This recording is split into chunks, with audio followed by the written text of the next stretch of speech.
Good morning students. Sunrise education academy में आपका स्वागत है।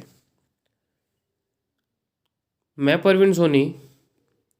लास्ट टाइम पर बेटा अपन ने 4th chapter structure of atom कर रहे थे। आज उसी को कंटिन्यू करते हैं। इसके अंदर अपन ने लास्ट टाइम पर कैनाल रे क्या होती है, साथ ही साथ स्ट्रक्चर ऑफ एटम, परमाणु की संरचना के विभिन्न प्रकार के जो मॉडल थे, थॉमसन का मॉडल, रदरफोर्ड का मॉडल, बोर का परमाणविक मॉडल, ये अपन ने किए। इसके बाद में आज अपन कंटिन्यू करते हैं न्यूट्रॉन, जो तीसरा सब एटॉमिक पार्टिकल है या अपरमाणु कण है। सबसे पहला अपन ने इलेक्ट्रॉन देखा, फिर प्रोटॉन, अब थर्ड अपन करते हैं न्यूट्रॉन। तो ध्यान देना बेटा, क्या होता है न्यूट्रॉन और किस तरीके से मतलब जो है इलेक्ट्रॉन का वितरण देखने को मिलता है इनके अंदर, आगे पढ़ेंगे अपन। तो देखो देखें, इसके अंदर उम्मीद करता हूँ 1-2 क्वेश्चन दिए थे, कर लिए होंगे। देखो देखें, न्यूट्रॉन इन 1932 के अंदर वैज्ञानिक थे जिनका नाम था James Chadwick, discovered another subatomic particle which had no charge, जिसके ऊपर किसी भी प्रकार का कोई आवेश नहीं था, and a mass nearly equal to that of a proton, और उनका जो द्रव्यमान था वो किसके बराबर था? प्रोटॉन के बराबर। It was eventually named as neutron, और उसको जो है अंततः किसका क्या नाम दिया? न्यूट्रॉन। हिंदी में देखो, 1932 में जेम्स चैडविक ने एक और अपरमाणु कण को खोज निकाला जो अनावेशित एवं द्रव्यमान में प्रोटॉन के बराबर था। अंततः इसका नाम न्यूट्रॉन पड़ा।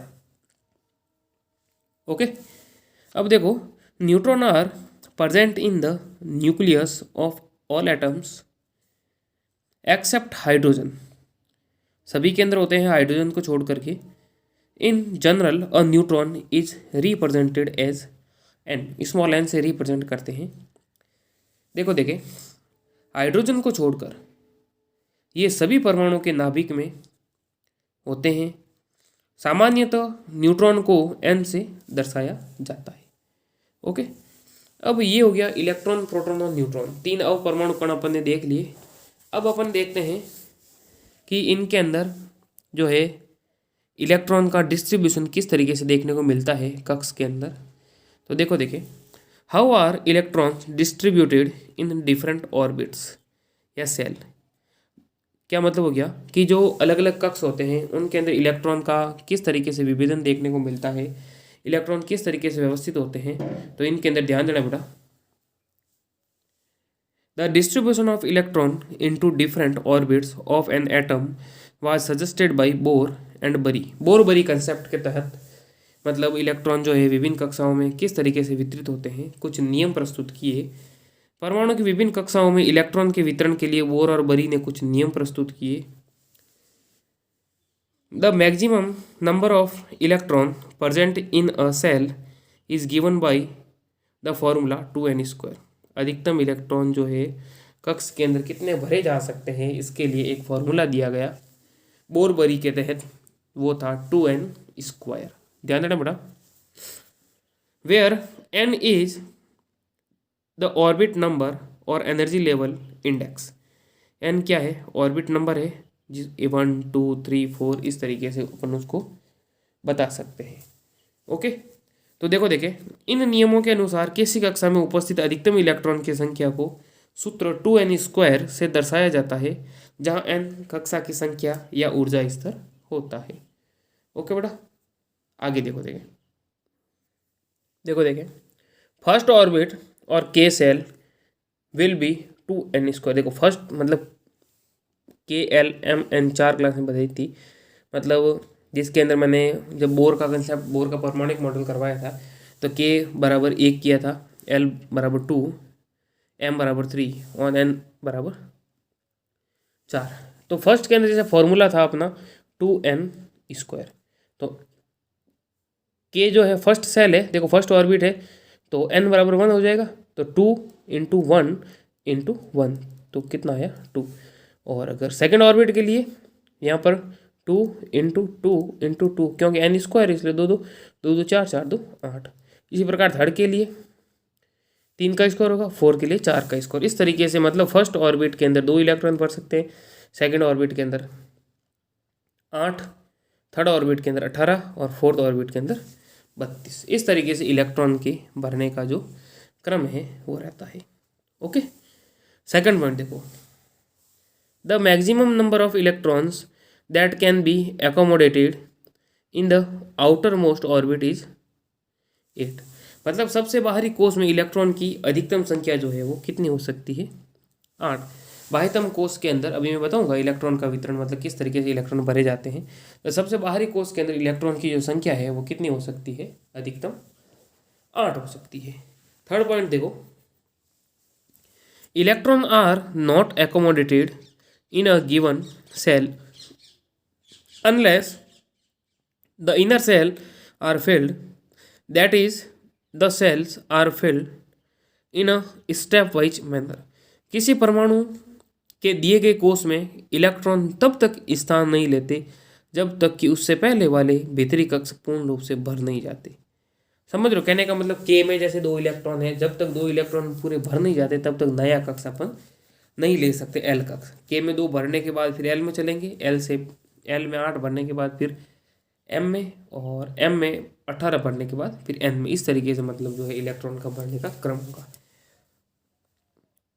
इससे स्पष्ट है कि कक्षाएं क्रमानुसार बढ़ती है, सबसे पहले के, फिर एल, फिर एम, फिर एन। इस तरीके से मतलब जो है इलेक्ट्रॉन के भरने का क्रम होता है।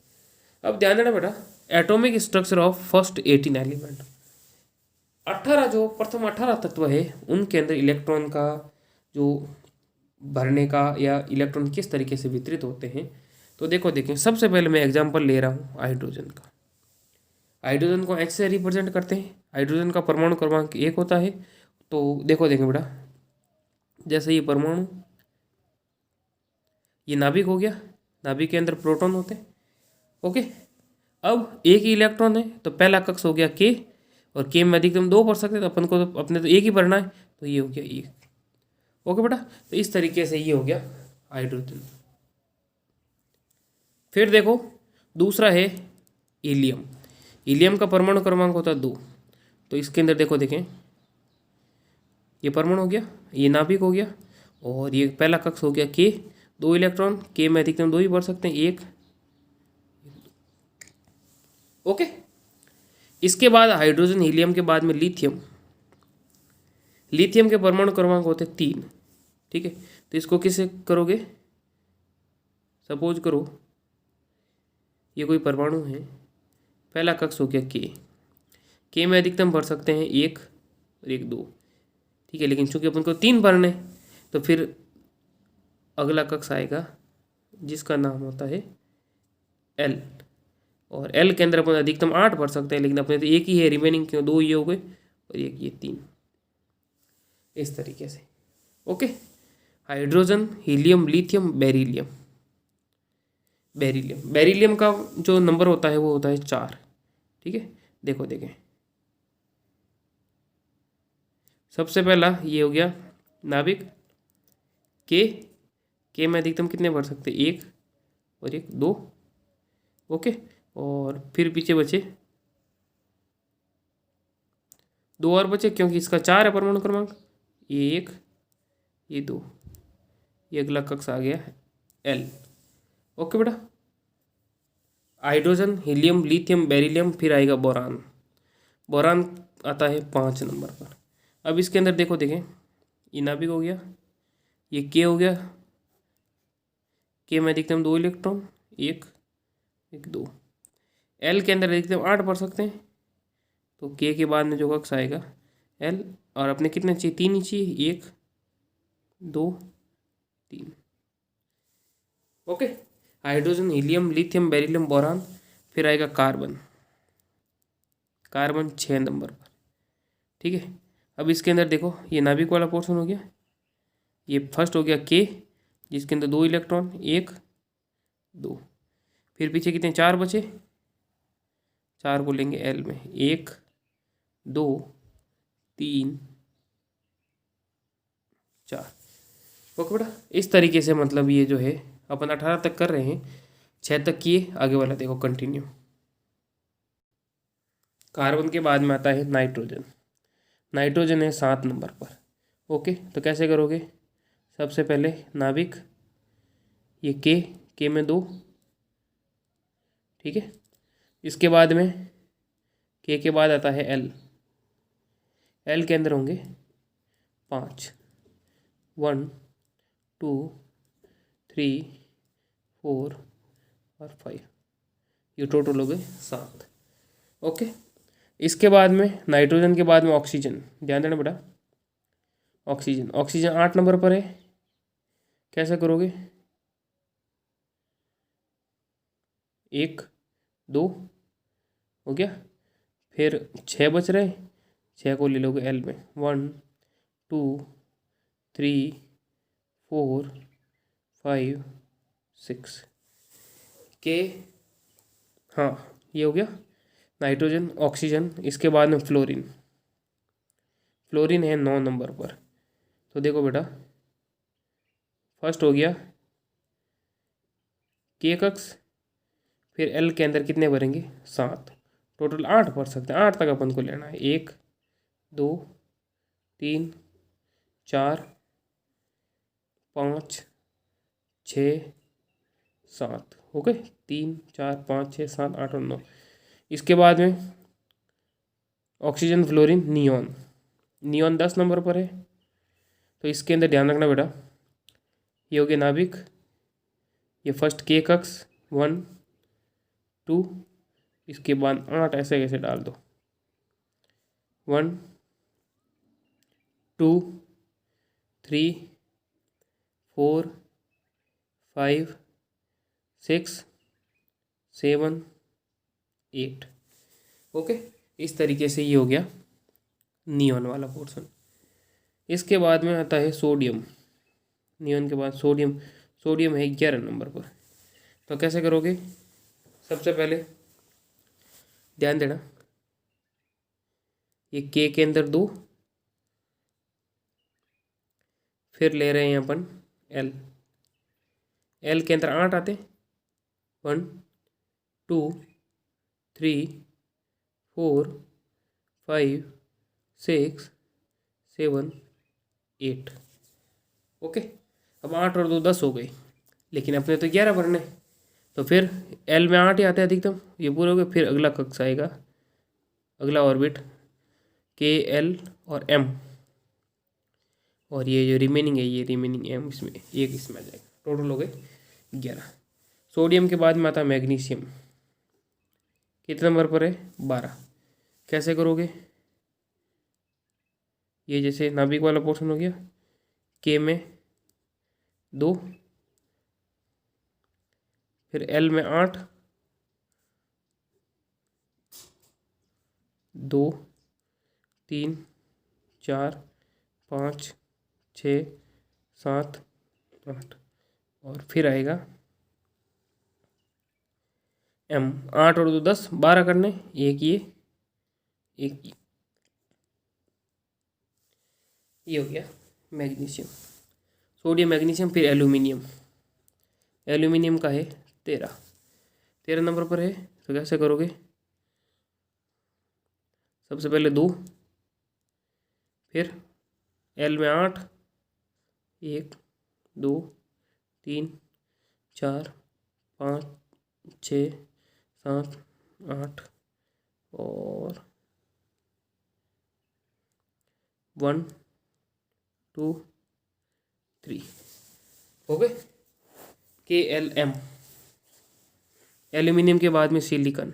सिलिकन आता है 14 नंबर पर। ओके, इसके अंदर देखो 2, इसके बाद में कितने भरोगे? 8, 1 2 3 4 5 6 7 8। 8 और 2 10 हो गए, 14 भरने, फिर पीछे बचे 4। और 4 को अपन ले लेंगे इसमें, 1 2 3 4, ये हो गई 14। ओके, आगे देखो, सिलिकॉन के बाद में फास्फोरस 15 पर। फास्फोरस का कैसे करोगे, देखो के एल और एम, के में 2 1 2, इसमें 8 1 2 3 4 5 6 7 8 और 10 हो गए, फिर 11 12 13 14 और 15, ये फास्फोरस। सल्फर का 16, देखो देखिए के एल एम 1 2, फिर 8 करने 1 2 3 4 5 6 7 8, 8 और 2 10, फिर यहाँ 6 कर लेते, 2 3 4 5 6। ओके, फिर आता है फास्फोरस सल्फर क्लोरीन। क्लोरीन के अंदर 17, तो ये देखो 2, ये नाभिक, फिर 8 1 2 3 4 5 6 7 8, 2 8 और 7, 1 2 3 4 5 6 7, ये 17 हो गई। और लास्ट है फिर 18वां है ऑर्गन। Chlorine 17, argon 18। देखो देखिए, ये नाभिक, ये 2 के में, फिर एल में 8 1 2 3 4 5 6 7 8, और के एल, फिर 8 और 10 हो गए, 8 बचे, 1 2 3 4 5 6 7 8, ये टोटल हो गई 18। इस तरीके से बेटा इलेक्ट्रॉन को जो भरने का क्रम है ये अपन को आना चाहिए। ओके, फिर अपन आगे चलते हैं। देखो देखिए, पढ़ना वापस, कोई भी समस्या या डाउट है तो आप मेरे को पर्सनल व्हाट्सएप नंबर पर बता सकते हैं, 9460656610। देखो आगे चलते हैं। अब ध्यान देना बेटा, वैलेंसी, संयोजकता। We have learn how the electrons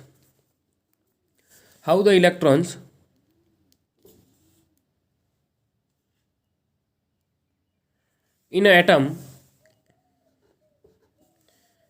an atom are arranged in different cells or orbits. The electron present in the outermost cell of an atom are known as valence electron। कहने का मतलब, हम पढ़ चुके हैं कि परमाणु की विभिन्न कक्षा में इलेक्ट्रॉन किस प्रकार व्यवस्थित होते हैं। किसी परमाणु की सबसे बाहरी कक्षा में उपस्थित इलेक्ट्रॉन को संयोजकता कहते हैं। परमाणु के बाह्यतम कोष में जो इलेक्ट्रॉन की संख्या जो होती है, सबसे बाहरी कोष में उपस्थित इलेक्ट्रॉन को क्या कहेंगे, इलेक्ट्रॉन की संख्या संयोजकता कहलाती है।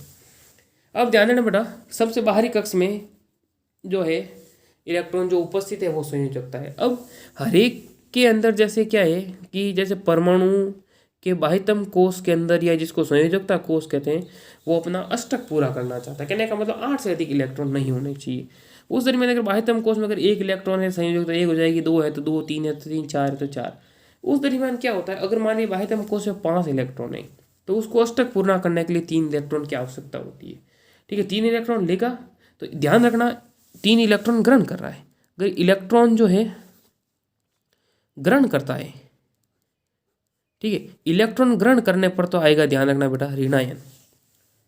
और अगर इलेक्ट्रॉन त्याग रहा है तो आएगा धनावेश। इलेक्ट्रॉन त्यागने पर तो धनावेश और इलेक्ट्रॉन ग्रहण करने पर ऋणावेश। कहने का मतलब बाह्यतम कोष में अष्टक पूरा होना चाहिए, अष्टक पूरा करने के लिए या तो इलेक्ट्रॉन को त्यागे या इलेक्ट्रॉन को ग्रहण करे। ठीक है, तो इलेक्ट्रॉन अगर ग्रहण करते हैं तो आएगा माइनस, और इलेक्ट्रॉन त्यागता है तो आएगा प्लस। अब देखो 18 जो अपन ने अभी 18 का जो इलेक्ट्रॉन विन्यास पढ़ा, इलेक्ट्रॉन का वितरण, अब उनकी संयोजकता किस तरीके से कैलकुलेट करते हैं, देखो देखें। देखो बेटा, जैसे अब हाइड्रोजन है, हाइड्रोजन का सबसे बाह्यतम कोश ये हो गया, कितने इलेक्ट्रॉन, एक है, इसलिए हाइड्रोजन की जो संयोजकता है वो प्लस। हाँ, हाइड्रोजन की माइनस भी होती है, ठीक है, हाइड्राइड बोलते हैं इसको। तो संयोजकता हमेशा ध्यान रखना क्या होगी, +1। हीलियम के बाह्यतम कोश में कितने, 2 है, तो He2 प्लस या +2 एक ही बात है। ओके, बाह्यतम कोश में जो इलेक्ट्रॉन वो देखना। लिथियम में कितने, एक है, तो Li एक है, तो सिर्फ Li+ लिखना है। बेरिलियम के अंदर कितनी, 2 है, Be2 प्लस। ओके, बोरान में कितने, 1 2 3 4, 1 2 और 3 है बाह्यतम कोश में, तो बोरान की जो संयोजकता होगी वो कितनी होगी, 3+। इस तरीके से कार्बन के अंदर देखो बेटा, 1 2 3 और 4। अब कार्बन जैसे मैंने आपको कहा था कि बाह्यतम कोश में अष्टक पूरा होना चाहिए, ठीक है, ओके, या फिर बाह्यतम कोश में जो इलेक्ट्रॉन उपस्थित है वो। अब इनके अंदर जो 4 इलेक्ट्रॉन तो है, अष्टक पूरा करने के लिए कितने चाहिए, 4 चाहिए, तो या तो 4 त्यागे या 4 ग्रहण करे, यही होगा ना। अगर इलेक्ट्रॉन 4 त्यागता है तो त्यागने पर धनायन, ग्रहण कर रहा है तो ऋणायन। तो कार्बन की जो संयोजकता होती है वो कितनी होती है, 4। ओके बेटा, आगे देखो। अब देखो बेटा, नाइट्रोजन के बाह्यतम कोश में कितने हैं, 1 2 3 4 और 5। ओके, अब इसको अष्टक पूरा करने के लिए क्या करना पड़ेगा, या तो 5 दे दे किसी को या 3 ले ले, सीधी सी बात है। लेकिन ये है कि भाई 5 ज़्यादा है, देने ज़्यादा है, इससे अच्छा है 3 ले ले। तो अगर 3 ग्रहण कर रहा है तो ग्रहण करने पर तो आएगा माइनस, और कितने कर रहा है, 3, तो इसकी जो संयोजकता हो जाएगी -3 या 3 - एक ही बात है। ऑक्सीजन के बाह्यतम कोश में कितने हैं, 1 2 3 4 5 और 6। अब क्या मतलब हो गया कि ऑक्सीजन जो है या तो 6 त्यागे या फिर अष्टक पूरा करने के लिए 2 ले ले, ठीक है। तो अष्टक पूरा करने के लिए लेने कम है, उल्टे देने ज़्यादा है, तो कम ही मतलब जो है ले लेगा, क्योंकि भाई 6 देना है जो है वो मुश्किल है, इससे अच्छा है 2 ले ले अष्टक पूरा करने के लिए। तो 2 ले रहा है तो माइनस, और कितने ले रहा है, 2, ये इसकी हो जाएगी वैलेंसी। इसी प्रकार फ्लोरीन 1 2 3 4 5 6 और 7, फ्लोरीन, ठीक है, 7 है बाह्यतम कोश में, अष्टक पूरा करने के लिए कितने, 1 चाहिए, ठीक है, तो 1 जो है ग्रहण कर रहा है, इसलिए माइनस, और 1 कभी लिखते नहीं, F- इसकी संयोजकता हो जाएगी। इस तरीके से बेटा आनी चाहिए आपको, आप वापस करोगे कॉपी के अंदर तो आराम से समझ में आ जाएगा। इसके बाद में ऑक्सीजन हो गया, फ्लोरीन हो गया, फिर नियॉन। अब नियॉन के अंदर तो बाह्यतम कोश में कितने, 8 ही है, और 8 ही चाहिए, इस वजह से नियॉन की कोई संयोजकता नहीं होती, 0। ओके, सोडियम के देखो बाह्यतम कोश में कितने, 1 है, तो Na+ लिखेंगे। मैग्नीशियम के कितने, 2 है, तो Mg+2। ओके, एल्यूमिनियम कितने, 3 है, Al+3। सिलिकॉन के कितने, 4 है, Si4। अब 4 जो है ये 4 त्याग भी सकते हैं और 4 ग्रहण भी कर सकते हैं, ओके, क्योंकि अष्टक पूरा करने के लिए इनको 4 ही चाहिए, 4 या तो दे दे तो फिर ये अष्टक हो जाएगा, और 4 ग्रहण करे तो इसका अष्टक पूरा हो जाएगा, इस तरीके से। फास्फोरस के अंदर कितने बाह्यतम कोश में, 1 2 3 4 5, ठीक है, इसको अष्टक पूरा करने के लिए 3 चाहिए, भाई 5 दे, इससे अच्छा 3 ले ले, तो फिर -3, क्योंकि ले रहा है तो माइनस आएगा। सल्फर के अंदर बाह्यतम कोश में कितने, 3 4 5 और 6 है, तो अष्टक पूरा करने 2 चाहिए, ये तो -2। ओके बेटा, इसके बाद देखो Cl, क्लोरीन, क्लोरीन में 1 2 3 4 5 6 7, बाह्यतम कोश में पूरा करने के लिए कितना, 1 ही चाहिए, तो ये लो Cl-। और आर्गन के अंदर बाह्यतम कोश में 8 ही है, तो इसकी जो वैलेंसी होगी वो 0। तो इस तरीके से बेटा अपन को ये कैलकुलेट करना आना चाहिए। इलेक्ट्रॉन किस वितरण किस तरीके से होता है, इलेक्ट्रॉन के अंदर संयोजकता किस तरीके से जो है निकालते हैं, ये कम से कम 18 तक तो अपन को आनी चाहिए। ये एग्ज़ाम में पूछते भी हैं बेटा, वापस प्रैक्टिस करना। कोई भी डाउट है, समस्या है मेरे व्हाट्सएप नंबर 9460656610 पर आप पूछ सकते हैं। ओके, अब देखो आगे कंटिन्यू करते हैं। अब ध्यान दो बेटा, एटॉमिक नंबर या परमाणु संख्या, it is defined as the total number of proton present in the nucleus of an atom. कहने का मतलब एक परमाणु के नाभिक में उपस्थित प्रोटॉन की कुल संख्या जो है वो परमाणु संख्या कहलाती है, और इसको Z से रिप्रेजेंट करते हैं। नाभिक में प्रोटॉन की संख्या कितनी है उनको कहेंगे परमाणु संख्या। ओके, इसके बाद मास नंबर, द्रव्यमान संख्या। The mass number is defined as the sum of the total number of protons and neutron. ध्यान रखना बेटा, प्रोटॉन प्लस न्यूट्रॉन तो होगी मास नंबर, और ओनली प्रोटॉन का नंबर है तो वो हो जाएगा atomic number. Proton and neutrons present in the nucleus of an atom, it is denote by A, और इसको डिनोट किससे करेंगे, ए से। एक परमाणु के नाभिक में उपस्थित प्रोटॉन एवं न्यूट्रॉन की कुल संख्या के योग को द्रव्यमान संख्या कहा जाता है। अब देखो बेटा, सिंबल ऑफ एलिमेंट, मान लीजिए कोई एलिमेंट है एक्स, ऊपर तो लिखोगे मास नंबर या द्रव्यमान संख्या जो प्रोटॉन और न्यूट्रॉन का योग होता है, नीचे लिखेंगे परमाणु संख्या।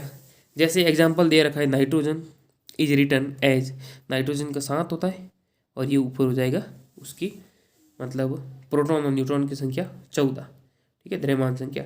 उसी प्रकार अगर और लिखना चाहे तो जैसे कैल्शियम, कैल्शियम का होता है 20 और उसका जो द्रव्यमान संख्या है वो है 40। ओके, इसी प्रकार और अगर देखना चाहे तो जैसे आर्गन की मैं बात करूं जो 18 नंबर पर है अभी बताया, और उसका जो द्रव्यमान संख्या होती है वो 40। इस तरीके से अपन इसको रिप्रेजेंट कर सकते हैं। ओके बेटा, अब देखो आगे चलते हैं।